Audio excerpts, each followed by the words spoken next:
सोचें अगर जमीन का एक बहुत बड़ा हिस्सा टूटकर समंदर में गिर जाए और 100 फीट ऊंची लहरें पूरे शहरों को धो डालें, या एक सुपर वॉल्केनो का धमाका दुनिया के टेम्परेचर को इतना गिरा दे कि हम एक नई आइस एज में चले जाएं, या फिर बर्फ के नीचे दबा एक जहरीला मॉन्स्टर जाग उठे जिसकी गर्मी से दुनिया का हर कोना तबाह हो जाए। ये कोई साइंस फिक्शन कहानी नहीं बल्कि नेचुरल थ्रेट्स हैं जो इंसानी जिंदगी को एक ही झटके में खत्म कर सकते हैं। ज़ेम टीवी की वीडियोस में एक बार फिर से खुशामदीद। नाजरीन, आज हम बात करेंगे अर्थ पर ही मौजूद 4 सोए हुए नेचुरल डिजास्टर्स की जो दुनिया को तबाह करने की पूरी सलाहियत रखते हैं। साइंटिस्ट्स के हिसाब से इन नेचुरल डिजास्टर्स का आना तो कंफर्म्ड है, लेकिन आखिर कब? सबसे पहले बात करते हैं डूम्सडे ग्लेशियर की। वैसे तो इसका नाम थ्वेट्स ग्लेशियर है, लेकिन इसे डूम्सडे ग्लेशियर क्यों कहा जाता है ये आपको थोड़ी ही देर में पता चल जाएगा। ये तो हम सब जानते हैं कि समंदर का लेवल दिन ब दिन बढ़ता जा रहा है और इंसानों के लिए नए मसले खड़े हो रहे हैं, पर आने वाले चैलेंजेस कितने बड़े होंगे और हमारे पास कितना वक्त बचा है ये सब डिपेंड करता है इसी डूम्सडे ग्लेशियर पर। एंटार्क्टिका के वेस्ट में मौजूद ये ग्लेशियर कई मकामात पर 1 किलोमीटर से भी ज्यादा गहरा हो जाता है, यानी जितनी ऊंचाई बुर्ज खलीफा की है उससे भी ज्यादा गहरा होने के साथ साथ ये 120 किलोमीटर तक फैला हुआ है, जो इसे दुनिया का सबसे चौड़ा ग्लेशियर भी बनाता है। 1,92,000 स्क्वायर किलोमीटर के एरिया पर फैला हुआ ये ग्लेशियर इतना बड़ा है कि इसके अंदर 318 मुंबई जैसे या फिर कराची जैसे 50 शहर फिट आ सकते हैं। पिछले कई सालों से ये ग्लेशियर पूरे एंटार्क्टिका के मुकाबले में बहुत तेजी से पिघल रहा है, जो अभी तक समंदर के लेवल में 4% का इजाफा कर चुका है। पर सबसे खतरनाक चीज इसकी लोकेशन है। थ्वेट्स ग्लेशियर पूरी वेस्ट एंटार्क्टिक आइस शीट का है तो एक छोटा सा हिस्सा, लेकिन इसके पिघलने से इस पूरी आइस शीट के पिघलने का खतरा जुड़ा हुआ है, जिसकी वजह से आने वाले सालों में समंदरों का लेवल 3 मीटर या लगभग 10 फीट तक बढ़ सकता है। और ऐसा इस वजह से है क्योंकि Thwaites glacier west Antarctic ice sheet के ठीक बीच में मौजूद है। एक्सपर्ट्स का कहना है कि वेस्ट एंटार्क्टिक आइस शीट का सारा दारोमदार थ्वेट्स ग्लेशियर पर है। अगर इसको पिघलने से रोका नहीं गया तो ये पूरे वेस्ट एंटार्क्टिका को गर्क कर देगा, जिसकी वजह से साहिल पर मौजूद शहरों पर समंदर के पानी का राज होगा। इन शहरों में मुंबई, न्यूयॉर्क, जकार्ता, बैंकॉक और ढाका जैसे शहरों के नाम सबसे ऊपर आते हैं। इस एनिमेशन में देखा जाए तो ये है एंटार्क्टिक आइस शीट। ये बीच से काफी गहरी है क्योंकि सदियों से पड़ने वाली बर्फबारी इसे बीच से मोटा करती आई है। जैसे जैसे ये बीच से मोटी होती जा रही है, वैसे वैसे वजन की वजह से ग्लेशियर्स बाहर एंटार्क्टिक ओशन की तरफ निकल रहे हैं। बाहर निकलते हुए ग्लेशियर्स जिनके नीचे पानी होता है, इनको आइस शेल्फ कहते हैं।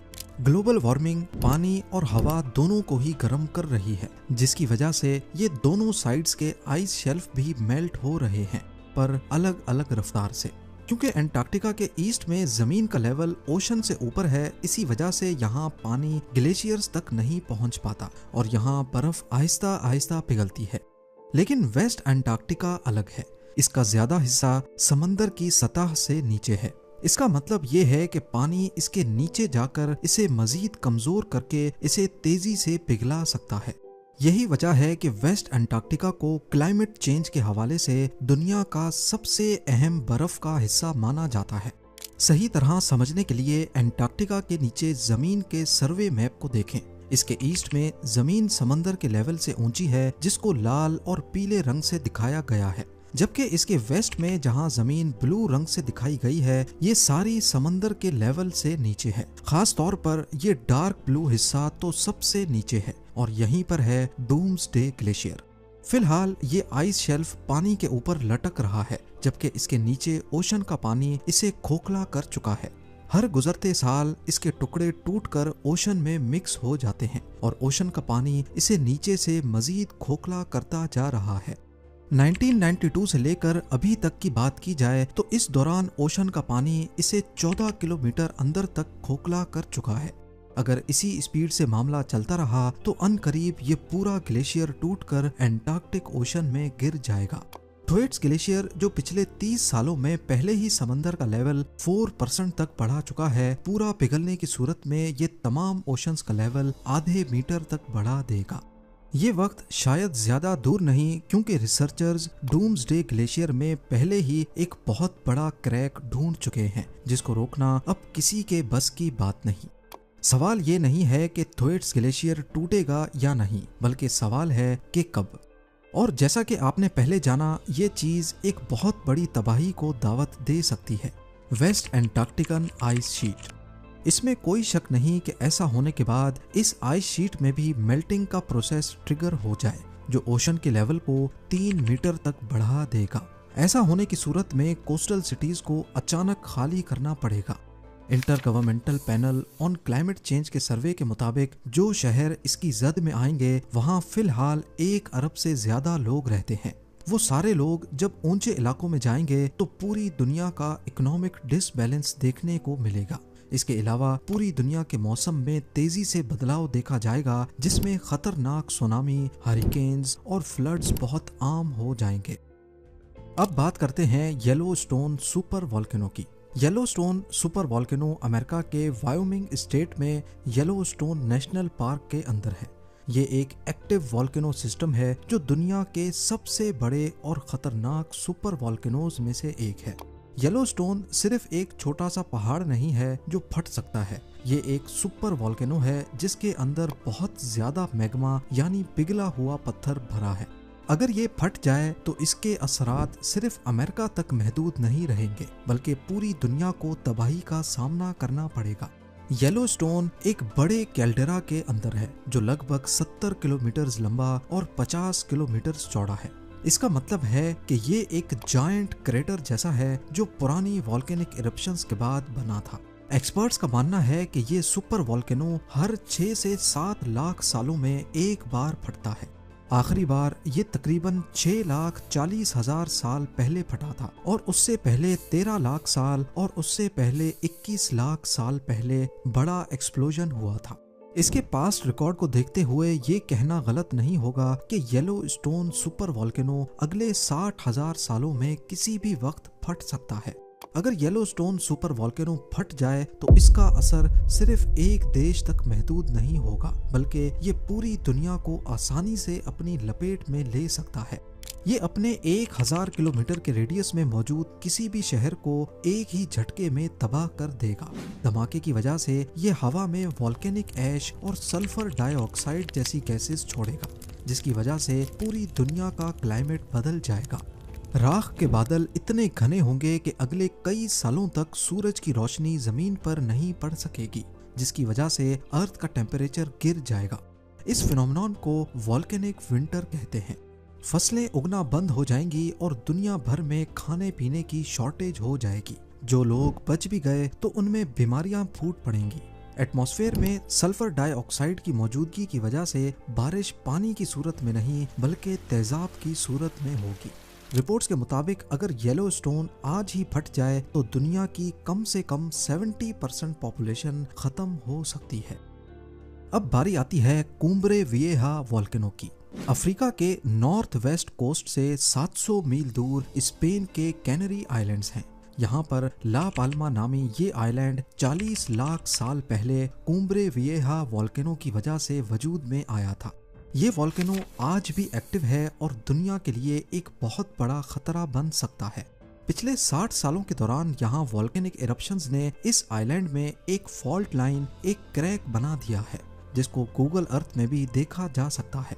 ये क्रैक समंदर से 6000 फीट ऊपर मौजूद है। साइंटिस्ट का कहना है कि अगर एक बड़ी इरप्शन हुई तो लावा निकलने से जो नुकसान होगा वो तो एक तरफ, लेकिन आइलैंड का एक बड़ा हिस्सा समंदर में गिर सकता है। जियोलॉजिस्ट का मानना है कि फॉल्ट लाइन पूरी तरह क्रैक करने की सूरत में लगभग 500 अरब टन वजनी पत्थर 250 किलोमीटर पर आवर की स्पीड से स्लाइड करते हुए समंदर में गिरेंगे। इस लैंडस्लाइड की वजह से करीब 1 किलोमीटर तक समंदर का पानी उछल कर गिरेगा, जिससे शुरू होगा सुनामी का एक ऐसा सिलसिला जो दुनिया के कोने कोने तक अपना असर छोड़ेगा। एक्सपर्ट्स ने इसे मेगा सुनामी का नाम दिया है। ये लहरें समंदर की हर डायरेक्शन में 4000 मील तक ट्रेवल करेंगी। जिसमें यूरोप, अमेरिका और अफ्रीका बुरी तरह असरअंदाज होंगे। 100 फीट से भी ज्यादा बड़ी लहरें समंदर तो समंदर, कोस्टल सिटीज में भी काफी अंदर तक सारा निजाम धर्म भरम कर देंगी।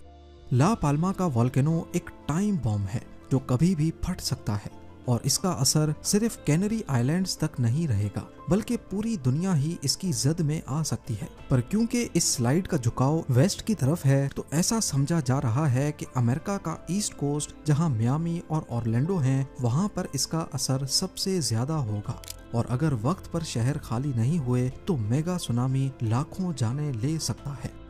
और अब आखिर में बात करते हैं परमाफ्रॉस्ट की। हमारी दुनिया का 11% हिस्सा परमाफ्रॉस्ट ग्राउंड है, यानी जमीन का वो हिस्सा जिसका टेम्परेचर साल के 12 महीने 0 डिग्री सेल्सियस से भी कम होता है। परमाफ्रॉस्ट ज्यादातर पोलर रीजन्स में पाया जाता है, जिसमें आधा कनाडा, 2/3 रशिया और तिब्बतन प्लेटू शामिल हैं। इनमें ज्यादातर परमाफ्रॉस्ट पिछले लाखों सालों से इसी कंडीशन में था, पर अब नहीं। परमाफ्रॉस्ट की लेयर के ऊपर एक एक्टिव लेयर होती है जो सर्दियों में जम जाती है लेकिन गर्मियों में वापस पिघल जाती है। इस लेयर के नीचे परमाफ्रॉस्ट की लेयर पूरा साल ही 0 डिग्री सेल्सियस से कम रहती है। इसकी वजह से परमाफ्रॉस्ट एक डीप फ्रीजर की तरह काम करता है। करोड़ों सालों से पेड़ पौधे, जानवर और माइक्रो ऑर्गेनिजम्स इस परमाफ्रॉस्ट में फ्रीज होकर प्रिजर्व रहते हैं, जिनका डीकम्पोजिशन का प्रोसेस शुरू ही नहीं होता। पर ग्लोबल वार्मिंग की वजह से हर साल परमाफ्रॉस्ट की एक्टिव लेयर ज्यादा गहरी होती जा रही है और हजारों साल पुराने जानवर अपनी मौत के वक्त जैसे थे उसी हालत में यहाँ से उभर रहे हैं। जब परमाफ्रॉस्ट पिघलता है तो उसमें मौजूद ऑर्गेनिक मैटर गलना शुरू होता है, उनको बैक्टीरिया खाने लगते हैं और मीथेन गैस रिलीज करते हैं। एक्सपर्ट्स का मानना है कि आज दुनिया में जितनी भी पॉल्यूशन है, परमाफ्रॉस्ट में उससे 4 गुना ज्यादा कार्बन फंसा हुआ है और ये आहिस्ता आहिस्ता एटमॉस्फेयर में फैल रहा है। इतनी ज्यादा ग्रीन हाउस गैसेस जब माहौल में आएंगी तो दुनिया का एवरेज टेम्परेचर 8 डिग्री सेल्सियस बढ़ जाएगा, जिसकी वजह से ग्लेशियर्स पिघल जाएंगे। ग्लेशियर्स के पिघलने से दुनिया में ताज़ा पानी की सप्लाई डिस्टर्ब हो जाएगी, समंदरों का लेवल 5 मीटर तक बढ़ जाएगा और ऐसी मौसमियाती तब्दीली देखने को मिलेगी जिसमें इक्वेटर के करीब इंसानों का बसना नामुमकिन हो जाएगा। ज्यादातर लोगों को लगता है कि परमाफ्रॉस्ट का पिघलना फ्यूचर में आने वाली तबाही है, पर असल में इस तबाही का आगाज ऑलरेडी हो चुका है। हर साल दुनिया के मुख्तलिफ हिस्सों में परमाफ्रॉस्ट की एक्टिव लेयर मोटी से मोटी होती जा रही है। साइबेरिया में इसका जीता जागता सबूत ये बड़ा गाइका क्रेटर है जो परमाफ्रॉस्ट के पिघलने और जमीन के अंदर धंसने की वजह से बना और अब हर साल बड़ा होता जा रहा है। अगर परमाफ्रॉस्ट के पिघलने का प्रोसेस इसी तरह चलता रहा, जिसको रोकना किसी के हाथ में नहीं, तो खींच खींच के अगले 50 से 70 सालों में दुनिया की 70% परमाफ्रॉस्ट पिघल जाएगी। अगर फॉसल फ्यूल्स को आज ही खत्म कर भी दिया जाए, फिर भी परमाफ्रॉस्ट को पिघलने से रोकना नामुमकिन है। उम्मीद है जेम टीवी की ये वीडियो भी आप लोग भरपूर लाइक और शेयर करेंगे। आप लोगों के प्यार भरे कमेंट्स का बेहद शुक्रिया। मिलते हैं अगली शानदार वीडियो में।